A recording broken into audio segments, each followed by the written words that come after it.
I'm Kate of Calmer Canines, and I just wanted to make a quick video to show you a couple tips on how to use leashes in ways you may not have known. And so when I'm walking a dog, typically I'm going to have them on a 5 or 6 foot flat nylon leash. That's my preferred one for my dog. He thinks he's going for a walk. But this is what I'm typically going to use. If I need a slightly longer one, I found this one here that you can get in a variety of lengths. This one's an 8 foot if I need to give my dog a little bit more freedom in an open space. But this does have a padded handle, so it's not going to work for an emergency slip lead, which I'll show you in a moment. And these are actual slip leads.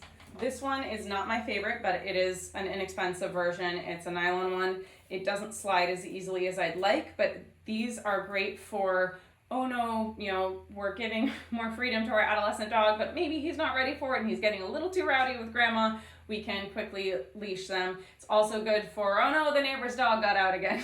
Especially if they don't have a collar for you to be able to clip your regular leash to. That happens a lot in my neighborhood. So with a slip lead, you're gonna make sure that you have the handle away from the dog, and you're actually going to usually want to approach from behind or the side and quickly pull up. Not hard to correct, but just to make sure that they don't back out of it.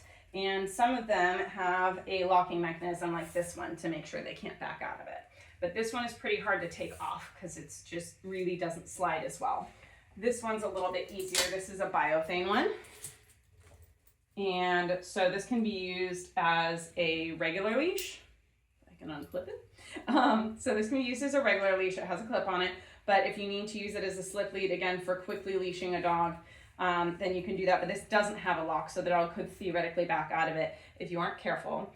In general, you usually don't want to approach the dog from the front. My dog does tolerate that because I've trained him to, but if you're working with an unknown quantity, or if you're trying to remove a dog from someone when your dog is too excited, you are, again, going to want to approach from behind and the side.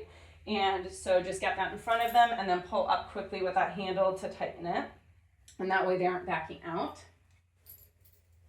And if you're dealing with a dog that doesn't like their collar being grabbed, especially if the dog is new to you, or again, it's a loose dog and you don't know what's going to happen, and you now have them where they are secured, maybe in a kennel, and you need to remove the slip lead, you can actually take a second leash with a hook and attach that to the sliding mechanism.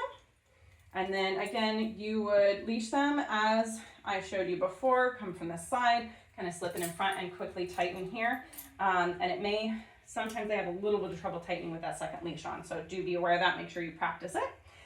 But when it comes time to remove it, if the dog really isn't keen on having you grab around their neck or grab their collar, you can make sure the dog is secured and then pull up with the second leash and they can back out that way. And then if you don't have a proper slip lead, it's better if you have one with a slightly thinner handle, but as flexible and as non-padded as possible works best. You can take the hook and put it through the handle. It's not as comfortable for your hand, but it does work. And again, making sure that your handle is in the hand away from the dog so you can tighten it once it's on, and you can slip, and then again, you can move them along.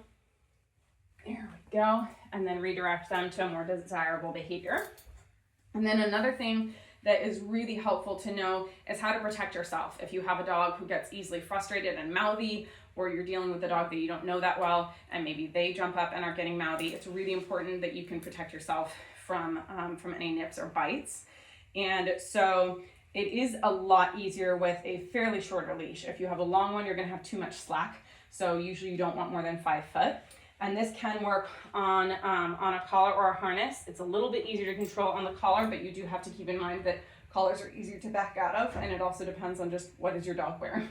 So if Babaloo here were trying to jump up on me, whether it's just the jumping or the nipping, what I can do is if I have both hands on the leash, see how well I can control the stuffed dog. If I have both hands on the leash, I can do what I call the bow and arrow technique. And basically, I see the dog is starting to jump, so I'm going to slide my hand closest to him and lock my elbow out as I am picking up the slack with my other hand. So I go, oh, this dog is going to jump, and so I can do this. And you're not actually stringing the dog up. That's really important. You don't need to be choking the dog, but the point is to hold the dog out. If it were a real dog, you could do this without lifting the feet off the ground, but this is my stuffed dog.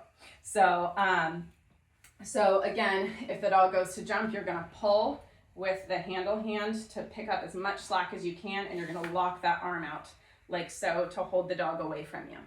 Now, if you see a dog who's just starting to jump and you're working on training them not to jump on you, there's no aggression, there's no fear, they're just a little bit overexcited, then you are going to just slightly lift up like this.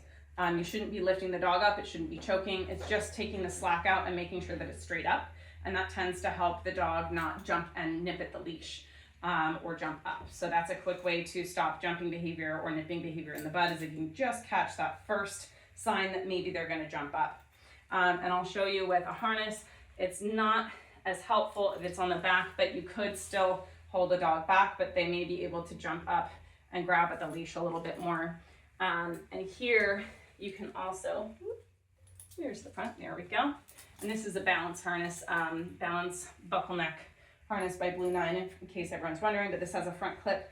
And again, if the dog were jumping up or about to jump and I can see that, ooh, they're gonna jump and get mouthy, I can hold that out. So with a live dog, again, the dog should not be dangling.